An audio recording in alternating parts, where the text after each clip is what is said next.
Covid के इस गिरते हुए संक्रमण से?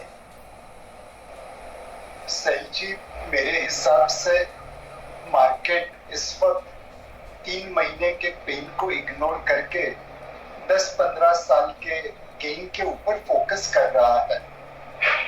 जून 2021 क्वार्टरली रिजल्ट्स कोविड-19 से इम्पैक्टेड रहेंगे, उसमें कोई दो राह नहीं है कि जो लॉकडाउन्स हमने अनाउंस किए हैं रीजनल लेवल पे, उससे बिजनेस एक्टिविटी पे थोड़ी इफेक्ट आएगी।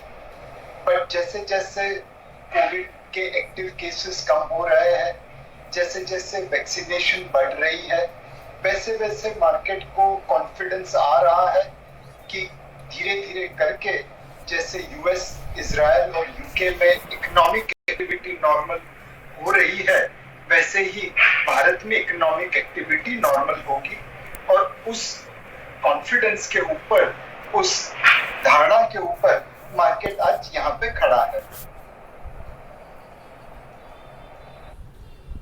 तो शाह साहब ये बताइए कि ये जो ओपनिंग अप ट्रेड आपके सामने खिलता हुआ दिख रहा है, बहुत बढ़िया आपको मोमेंटम दिख रहा है रिटेलर्स में, नाम पर तो आप चर्चा नहीं करेंगे, लेकिन आगे आने वाले 3 महीनों पर कोटक एसेट मैनेजमेंट कंपनी जो इतने हजारों करोड़ रुपए का एसआईपी आता है, कौन कौन से ऐसे 2 या 3 सेक्टर्स हैं जहां पर आप निशाना साधते हुए दिखेंगे लॉन्ग साइड पर?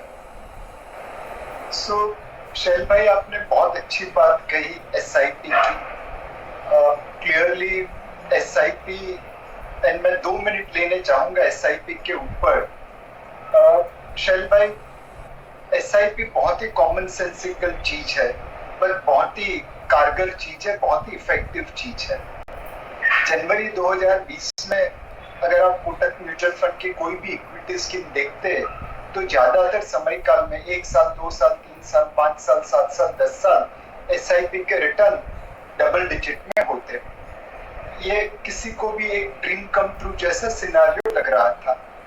मार्च 2020 में वही नाइटमेयर हो गया और सारे इक्विटी फंड्स में ज्यादातर शॉर्ट टर्म समय काल टू मीडियम टर्म समय काल 1 साल, 3 साल, 5 साल नेगेटिव रिटर्न दिखने लगे। उस समय भी मैंने यही कहा था कि आप एसआईपी चालू रखिए, जब नेगेटिव रिटर्न है तब तो एसआईपी टॉप अप करने का समय आ गया है।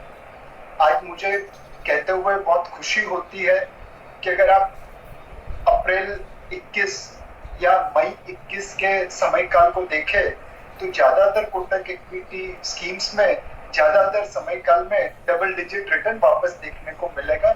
जनवरी 20 से भी अधिक रिटर्न देखने को मिलेगा। तो एसआईपी के थ्रू निवेश करिए, मार्केट के उतार चढ़ाव को एसआईपी के थ्रू मैनेज करिए। हमें जो पैसा आ रहा है इस वक्त, उसको हम काफी बॉटम अप तरीके से निवेश कर रहे हैं। सेक्टरली देखें तो हमें home improvement sector, home improvement theme आज भी पसंद आ रही है। लोगों ने अपने घर बार कारपेंटर के लिए, प्लम्बर के लिए, इलेक्ट्रिशियन के लिए, आर्किटेक्ट के लिए बंद करके रखे थे कोविड समय काल में। जैसे जैसे इकोनॉमी ओपन होगी, लोग धड़ल्ले से अपने घर में मरम्मत कराएंगे या इम्प्रूवमेंट कराएंगे। और सारे क्षेत्र जो इस थीम से अड़े हैं, चाहे सीमेंट हो, प्लाईवुड हो, कंज्यूमर ड्यूरेबल्स हो, पेंट्स हो, टाइल्स हो, फर्नीचर एंड फिक्सचर हो, ये सबको आने वाले 1.5-2 साल के लिए एक ग्रोथ मोमेंटम मिलेगा। दूसरा क्षेत्र जिसमें हम लोग निवेश इस वक्त कर रहे हैं वो इंडस्ट्रियल्स का है। शायद ये समय से थोड़ा आगे का निवेश है, बट हमें कॉन्फिडेंस है कि इसमें इसी समय आप क्वांटिटी बटोर पाएंगे without much price impact.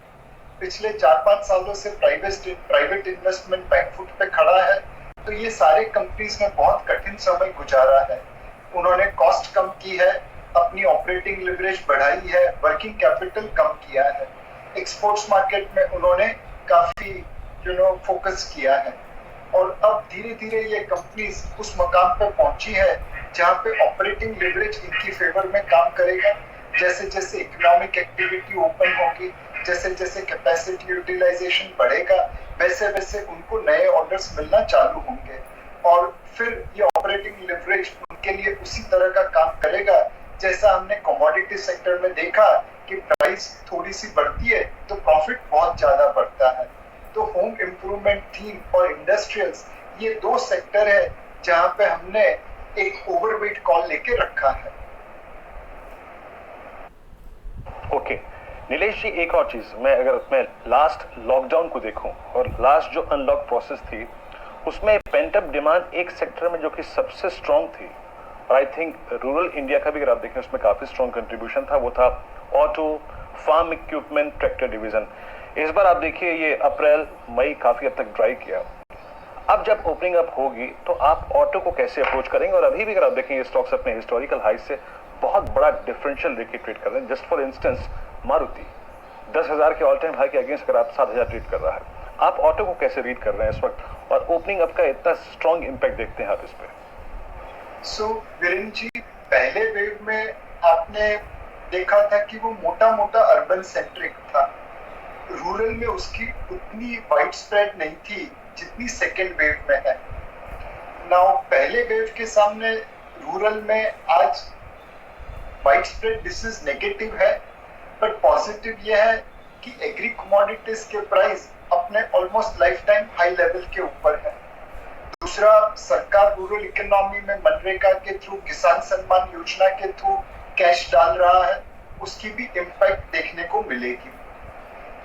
Automobile क्षेत्र को अगर देखें पर से, तो उसमें इस वक्त रॉ मटेरियल शॉर्टेज दिख रही है जैसे चिप्स है, और रॉ मटेरियल प्राइस इंक्रीज जैसे स्टील प्राइस है वो भी देखने को मिल रहा है। अब कौन से ऑटोमोबाइल कंपनीज इस प्राइस राइज को कस्टमर को पास कर पाएंगे वो देखना है।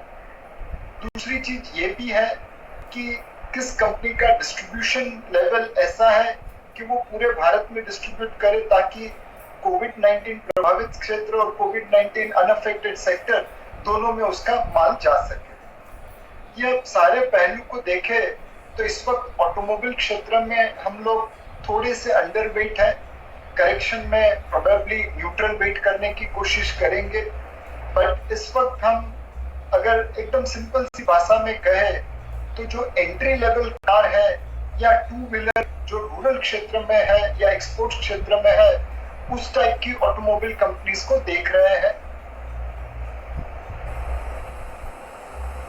जी शाह साहब, अक्सर आपकी और मेरी चर्चा पब्लिक सेक्टर स्पेस पर बहुत होती है। स्टेट बैंक ऑफ इंडिया के नतीजे आए, मैं इंडिविजुअल स्टॉक्स पर नहीं पूछ रहा, सिर्फ सेक्टर पर आपका रुझान मांगूंगा, और ये वाला स्टॉक जो था अब रिकॉर्ड लेवल्स पर आपको ट्रैक करता हुआ दिखेगा। काफ़ी सारे जो छोटे मंझले पीएसयू बैंक्स हैं वो अब आपको दौड़ते हुए दिख रहे हैं। मेरा प्रश्न बहुत सिंपल है, आपने अक्सर ये बात कही है कि पीएसयू बैंक्स सिर्फ और सिर्फ ट्रेडिंग बेट्स हैं, जब ये बहुत सस्ते हों इन्हें खरीद लीजिए और जब ये सस्ते हो जाएं तो आप इन्हें बेच दीजिए। अब आपके जहन में पिछले 3 दशक में जो आपने एक्सपीरियंस लिया है, इस लेवल पर क्या पीएसयू बैंक्स अभी भी बहुत सस्ते हैं या फिर ये थोड़े सस्ते रह गए हैं? शैल भाई, पीएसयू सेक्टर में पर से बहुत अच्छे आदमी काम करते हैं, बट उन्हें जो एनवायरनमेंट मिलता है वो अच्छा नहीं होता है। फॉर एग्जाम्पल, आप पीएसयू बैंक में देखिए तो एवरेज बैंक एम्प्लॉय की सैलरी एवरेज बैंक एम्प्लॉय से ज्यादा है, बट जब आप टॉप के पीएसयू बैंक एम्प्लॉयज को देखें तो उन्हें average top private bank employee से बहुत कम पगार मिलता है। अब ऐसे माहौल में आप कैसे टैलेंट को अट्रैक्ट कर पाएंगे, रिटेन कर पाएंगे? दूसरी चीज है, अगर आप ज्यादातर पीएसयू बैंक में देखें तो स्टाफ का रोटेशन चलता रहता है। प्राइवेट सेक्टर बैंक में आप स्पेशलाइजेशन डेवलप कर सकते हैं। ये जो एक एडमिनिस्ट्रेटिव फ्रीडम है वह पीएसयू बैंक में पीएसयू सेक्टर में, पीएसयू कंपनीज में कम मिलती है, और इसलिए उनके पास अच्छे से अच्छे एसेट और अच्छे से अच्छे आदमी होने के बावजूद वो उतना परफॉर्मेंस नहीं कर पाते जितना लेट्स से प्राइवेट सेक्टर करता है। मतलब एक अगर सिंपल भाषा में कहे तो प्राइवेट सेक्टर नॉर्मल रेस दौड़ता है और पीएसयू सेक्टर को एक हर्डल रेस दौड़ना पड़ता है। ऑब्वियसली उस वजह से उनकी रफ्तार कम हो जाती है और वही चीज उनकी वैल्यूएशन में दिखती है। पीएसयू बैंक्स को अगर देखें तो कुछ जो कॉर्पोरेट फोकस्ड पीएसयू बैंक्स है जिन्होंने टेक्नोलॉजी को बड़ी बखूबी एब्जॉर्ब किया है, वह शायद इस वक्त निवेश के लिए योग्य है। बट बहुत सारे पीएसयू बैंक जिसमें कोई डिफरेंशिएटर नहीं है, जो मी टू टाइप के बैंक्स है, उनमें शायद इस समय निवेश करके ज्यादा पैसा बने वो उम्मीद कम है।